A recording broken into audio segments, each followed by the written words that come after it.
அல்லாஹு அலைஹி வஸல்லம் அவர்களை அல்லாஹு சுப்ஹானஹு வ தஆலா சிறந்த முன்மாதிரியாக நமக்கு அனுப்பி வைத்தார்.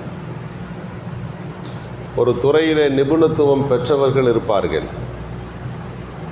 எல்லா துறையிலும் நிபுணத்துவம் பெற்றவர்கள் என்று உலகத்தில் நாம் பார்ப்பது ரொம்ப கடினம். ஒரு 100 துறைகளை எடுத்து கொண்டு வந்து அதில் நிபுணர்களை நாம் ஒன்று சேர்க்க முடியும், தனித்தனி நபர்களாக. ஆனால் நபி அவர்கள் எப்படிப்பட்டவர்கள் என்றால், ஒவ்வொரு துறையிலும் ஒரு நிபுணத்துவம் பெற்றவர்கள், முழுமை பெற்றவர்கள். எந்த துறையிலும் அவர்கள் முழுமை பெற்றவர்களாக ஒரு நபராக இருந்து வழிகாட்டினார்கள். அப்படிப்பட்ட ஒரு சிறந்த வழிகாட்டியை அல்லாஹ் நமக்கு அனுப்பி வைத்தார். பெருமானாருடைய போதனைகள் எவற்றிலெல்லாம் இருக்கிறது என்று நீங்கள் ஆய்வு செய்தால், ரசூலுல்லாஹ் பேசிய ஒவ்வொரு தலைப்புமே அது நிறைவாக முழுமையாக ஒன்றிலே வழிகாட்டி இருக்கிறார். எந்த தலைப்பை வேண்டுமானாலும் பேசலாம். ஒவ்வொரு மஸ்ஜிதுகளில் ஒரு வருஷத்தில் ஒரு 50 ஜும்மா இருக்குதுன்னா அந்த 50 ஜும்மாவிலும் தலைப்புகள் வெவ்வேறாக இருக்கலாம். ஆனால் அதில் உள்ள விளக்க உரைகள், வழிகாட்டுதல்கள் எல்லாம் யார் சொன்னதுன்னா ரசூலுல்லாஹ் பேசுனது தான். ரசூலுல்லாஹ் சொன்னதை தான் நம்ம விளக்கிக்கிட்டு இருக்கிறோம். வெவ்வேறு கோணங்களில் அது விளக்கப்படுகிறது. லா என்கலி அஜாயிபஹா, குரானை பார்த்து அல்லாஹ் சொல்கிறான், அதனுடைய ஆச்சரியங்கள் அது முடிவடையாது. ஹதீஸுக்கும் இது பொருந்துகிறது. ஹதீஸினுடைய ஒவ்வொரு வார்த்தைக்குள்ளிருந்தும் ஒரு சட்டங்கள், நபிகள் ஸல்லல்லாஹு அலைஹி வஸல்லமுடைய ஒவ்வொரு போதனையிலிருந்தும் பல்வேறு வழிகாட்டுதல்கள். காலம் மாற மாற அதற்கு ஏற்றாற் போல அதனுடைய வழிகாட்டுதல்களும் கிடைத்து கொண்டே இருக்கிறது. சமீபத்தில் திருக்குரானை ஆய்வு செய்துவிட்டு ஒரு யூத பண்டிதர் இஸ்லாத்துக்குள்ளே வந்தார். ஒரு ஜட்ஜ், ஒரு கோர்ட்டினுடைய நீதிபதி இஸ்லாத்துக்குள்ளே வருகிறார். அவர் யூதவர். அவர் என்ன ஆய்வு செய்கிறார்? ஒரு டைவர்ஸ் கேஸு, ஒரு கணவன் தலாக்கு விட்டு விடுகிறார். இஸ்லாமிய ஷரியத்து சட்டம், திருக்குரான் சொல்லுகிறது,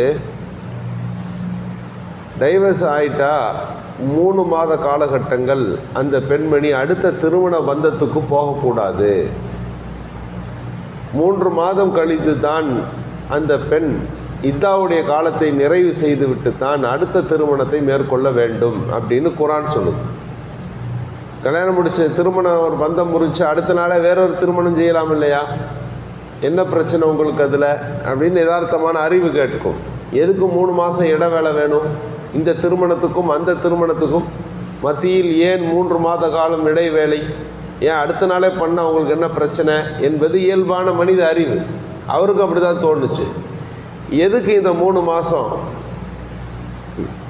இடைவெளி தேவைப்படுகிறது என்று அவர் ஆய்வு செய்கிறார். அந்த ஆய்விலே தான் தெரிகிறது, ஒரு திருமண பந்தத்தில் ஒரு பெண் இருக்கிறார். அவர் திருமண பந்தத்தை முறித்து கொண்டாலும் கூட அந்த பெண்ணுடைய கர்ப்ப அறைகளிலே, கர்ப்ப கோலங்களிலே நம்ம ப்ளூ பிரிண்ட் என்று சொல்லுகிறோமோ அதுவேளை சில ரேகைகள் படிந்திருக்கிறது. டிஎன்ஏவினுடைய ரேகைகள் அங்கே இருக்கிறது. அந்த டிஎன்ஏவினுடைய ரேகைகள் முற்றிலும் அழிவதற்கு 3 மாதம் தேவைப்படுது. அப்படி அவர் 3 மாத காலகட்டங்களை எடுக்காவிட்டால் வேறொரு திருமணத்தில் அவர் ஈடுபடுவார் என்று சொன்னால் பிறக்கிற குழந்தையில் ஒரு குழப்பம் ஏற்பட 99% வாய்ப்பு இருக்கிறது.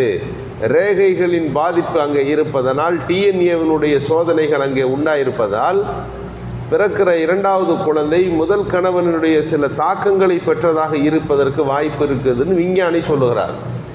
விஞ்ஞானம் பேசுகிறது. அப்போ உடல் நிலையில் முற்றிலுமான ஒரு மாற்றம் வருவதற்கு 3 மாதம் தேவை.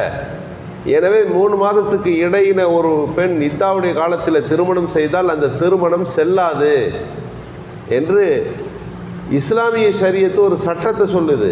சட்டத்திற்கான காரணம் என்னன்னு நாம் கண்டுபிடிக்கவில்லை. பொதுவாக குரானில் உள்ள எந்த ஆய்வு கருத்தையும் நம்ம ரொம்ப ஆழமாலாம் பார்க்கறதில்ல. அது சில விஞ்ஞானிகள் பார்க்கிறார்கள். அந்த விஞ்ஞானிகளுடைய கண்ணில் இது படுகிறது. இவ்வளவு தூரம் டிஎன்ஏவை பற்றி இஸ்லாம் பேசி இருக்கிறதா? கர்ப்பத்திற்குள்ளே இருக்கிற ஒரு குழந்தையின் வளர்ச்சி கட்டம் கட்டமாக திருக்குரான் பேசுகிறது. முதல் 40 நாளில் என்ன நடக்கும்? அலக்கத்தன் முல்கத்தன் கசவுனல் இலாமல் லஹ்மா. ஒவ்வொரு 40 நாள் எப்படி சன்னம் சன்னமாக வளர்கிறது. 3 இரவுகளுக்குள்ளே அந்த குழந்தை வளர்ந்து கொண்டிருக்கிறது. அல்லாஹ் அதையெல்லாம் தெளிவாக பேசும்போது இந்த கர்ப்பம் சார்ந்த விஷயங்களை ஆய்வு செய்பவர்கள் அசந்து போகிறார்கள். 1400 ஆண்டுகளுக்கு முன்பு திருக்குரான் இவ்வளவு விளக்கமாக இதை பற்றி பேசியிருக்கிறது என்று சொன்னால் இது மனிதர்களால் பேசியிருக்க முடியாது. மனித அறிவுக்கு அது அந்த காலகட்டத்தில் எட்ட வாய்ப்பு இல்லை. எப்படி ஒரு கரு உருவாகிறது என்கின்ற விஞ்ஞானத்தின் உச்சத்தில் வந்த பிறகு கண்டுபிடித்த செய்திகளை 1400 ஆண்டுகளுக்கு முன்பு திருக்குரான் கட்டம் கட்டமாக விவரிக்கிறதே. ஆச்சரியப்படுகிறார்கள். அந்த விஞ்ஞானி கருவியல் கோட்பாடுகளை எல்லாம் இதெல்லாம் ஆய்வு செஞ்சு முடிச்சுட்டு இஸ்லாம் விஞ்ஞானத்தை முந்தி நிற்கிது, இஸ்லாம் விஞ்ஞானத்தை முந்தி நிற்கிறது என்று அவர் ஸ்டேட்மெண்ட் கொடுத்தார். இஸ்லாத்துக்குள்ளே வந்தார் என்று நாம் பார்க்கிறோம். இன்றைக்கு ஐரோப்பிய நாடுகளில் லண்டனில் ஒரு வாரமாக அதுதான் பிரச்சனை. என்னன்னு கேட்டால் அங்கே இருக்கக்கூடிய மக்களில் இஸ்லாம் வேகமாக பரவுது. இஸ்லாமினுடைய அடையாளம் 2ஆம் மார்க்கமாக இருந்தது. முதலில் கிறித்துவம், 2வது இஸ்லாம்னு இருந்துச்சு. இப்போ இஸ்லாத்தின் வளர்ச்சி வேகமாய் போய்கொண்டிருக்கிறது. மக்கள் லண்டனுடைய அடையாளமாக அது இஸ்லாமாக மாறிவிடுவோம் என்கின்ற அளவிற்கு இன்றைக்கு செய்திகள் வந்து கொண்டிருப்பதை நாம் பார்க்கிறோம். எப்படி அவர்கள் இஸ்லாத்துக்குள்ளே வருகிறார்கள்? அவர்கள் என்ன ஒடுக்கப்பட்டவர்களா? வாழ்வியலுக்காக விடியலுக்காக வேண்டி இஸ்லாத்துக்குள்ளே வருபவர்களா? சலுகைகளுக்காக வேண்டி இஸ்லாத்துக்குள்ளே வருகிறார்களா? அல்லது எதையாவது கொடுத்து மாற்றப்படுகிறதா? மதமாற்ற வேலை நடக்கிறதா? இல்லை. இஸ்லாத்தை அவர்கள் படிக்கிறார்கள், குரானை அவர்கள் வாசிக்கிறார்கள். திருக்குரான் பேசுகிற அந்த பேச்சு அவர்களுக்கு புரிய தொடங்குகிறது. நபிகள் பெருமானாருடைய தூர நோக்கோடு பேசிய ஒவ்வொரு பேச்சுக்களும் மனித சமூகத்திற்கு இஸ்லாம் தான் வழிகாட்டுதல் என்பதை புரிகிறார்கள். ஒவ்வொரு வாரமும் ஜும்மா தொழுவு முடியும் போது அந்த பள்ளிவாசல் இமாம்களுக்கு என்ன வேலைன்னா களிமா சொல்லி கொடுக்குற வேலை. ஒருத்தர் 2 பேர்னா ஒருத்தருக்கு சொல்லலாம், வந்து நிற்பது 10-12 பேர். எல்லோரையும் நிறுத்தி வைத்து கொண்டு பொதுவாக எல்லோருக்கும் களிமா சொல்லி கொடுக்கிறார். அந்த மக்கள் இஸ்லாத்துக்குள்ளே இணைகிற காட்சிகளை நாம் பார்க்கிறோம். ஐரோப்பிய நாடுகளில் இஸ்லாம் வேகமாக வளர்ந்து கொண்டிருக்கிறது. நபிகள் ஸல்லல்லாஹு அலைஹி வஸல்லம் அவர்கள் சொன்னார்கள் அல்லவா, வலா பைத்தி வலா தபரி இல்ல அதுகலஹுல்லாஹுல் இஸ்லாம். அது மிகப்பெரிய கோட்டை கொத்தளங்களாய் இருக்கின்ற நகரங்களாக இருந்தாலும் இஸ்லாம் உள்ளே வந்துடும். வெறும் குடிசை வீடுகளும் ஏழை பகுதிகளாக இருந்தாலும் அங்கேயும் இஸ்லாம் பரவும். எல்லா வீட்டுக்குள்ளும் இஸ்லாம் பரவும் என்று சொன்னார்கள் அல்லவா. அந்த காட்சியை நாம் பார்க்குறோம். இது எதனால் நடக்கிறது என்று சொன்னால் அறிவின் புரட்சி என்று சொல்லுகிறார்கள் அல்லவா. இஸ்லாத்தினுடைய ஞானமான கருத்துக்கள் இன்றைக்கு மக்களுக்கு மத்தியிலே புரிய தொடங்கி இருக்கிறது. படித்தவர்களுக்கு மத்தியிலே அது அலசப்படுகிறது. விஞ்ஞானிகளுக்கு மத்தியிலே ஆய்வுக்கு உட்படுத்தப்படுகிறது. திருக்குரானுடைய ஒவ்வொரு கருத்துக்களும் இன்றைக்கு உலகத்தில் வந்து கொண்டிருக்கிறது அல்லவா. இதைத்தான் ஹதீஸுகளிலும் நாம் பார்க்கிறோம். ரசூலுல்லாஹ்வுடைய வாக்கியங்களிலும் பல்வேறு கருத்துக்கள், அதனுடைய தாத்பரியங்கள் உள்ளடங்கி இருக்கின்றன.